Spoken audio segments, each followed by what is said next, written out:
You remember the freedom of growing up in the 1970s. No seat belts, no constant supervision, and definitely no screens. You were outside, exploring, creating, and learning. And the best part, nobody was worried about you. It wasn't neglect. It was just how things were. It was a time when your childhood was shaped by experiences no other generation can truly understand. For those of us who grew up in the 70s, there's a certain resilience that runs through us. Something that's not immediately obvious. It goes beyond nostalgia, beyond those days of simpler times. It's about the unique way we developed our minds, our emotional strength, and our approach to life. So what was it about the 70s that shaped us so differently? Let's dive into it. First off, self-reliance. In the 70s, when you were bored, your parents didn't just entertain you. They told you to go outside and find something to do. No playdates, no busy schedules. Just pure, unsupervised freedom. And guess what? This lack of structure made you resourceful. You learned how to make your own fun, how to solve problems without anyone stepping in. You weren't constantly entertained. You had to create your own adventures. Whether it was riding your bike for hours, reading books, or building forts in the woods.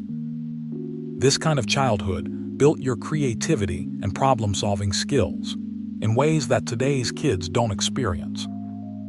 You learned to generate your own purpose, and that skill has stayed with you no matter where life has taken you. But it wasn't just about being creative.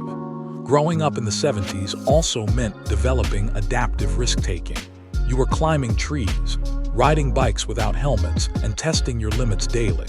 And while you might have scraped your knee, or even broken a bone, each minor disaster taught you something about life. You learned how to assess risks, how to make judgments about danger, and how to pick yourself up when things didn't go as planned. Psychological studies show that kids who faced physical risk developed better emotional regulation and lower anxiety as adults. You were taught resilience the hard way, not by avoiding risk, but by living through it. And that sense of calm you have when things get chaotic. It comes from this very ability to differentiate between real danger and manageable risk. Now here's the twist. Despite all this risk and chaos, you also learn the value of comfortable solitude. Remember those long afternoons spent alone, whether in your room listening to music or just thinking.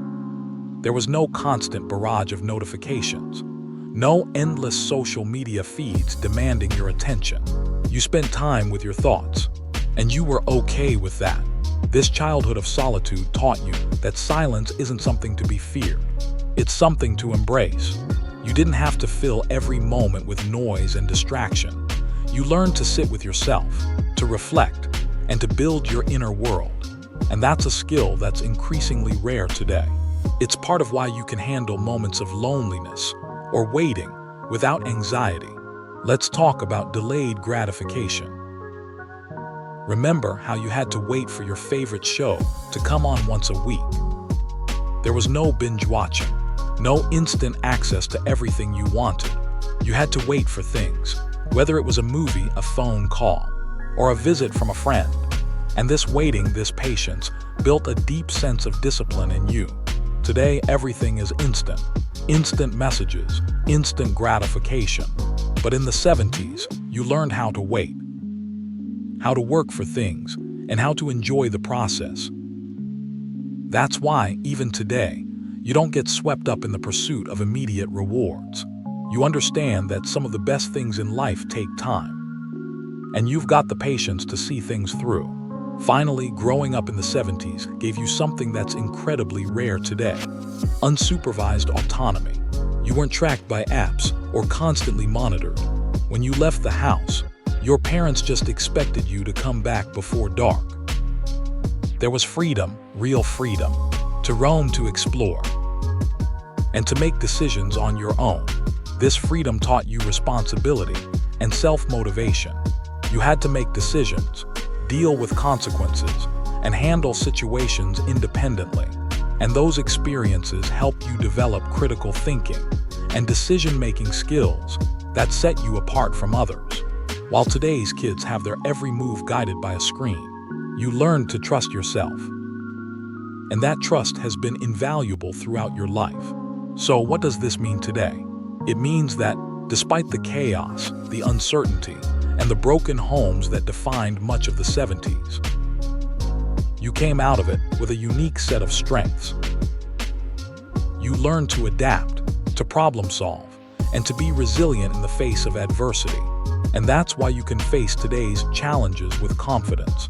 Practical takeaway: next time you find yourself struggling, remember how you were shaped. The independence, the patience, and the resilience you built as a 70s kid, they're still with you. Use them to tackle the challenges ahead. And if you found this video meaningful, hit that subscribe button. Let's dive into more of these psychological insights and explore how the past shapes who we are today. Drop a comment below. Did you grow up in the 70s? And how did those years shape you?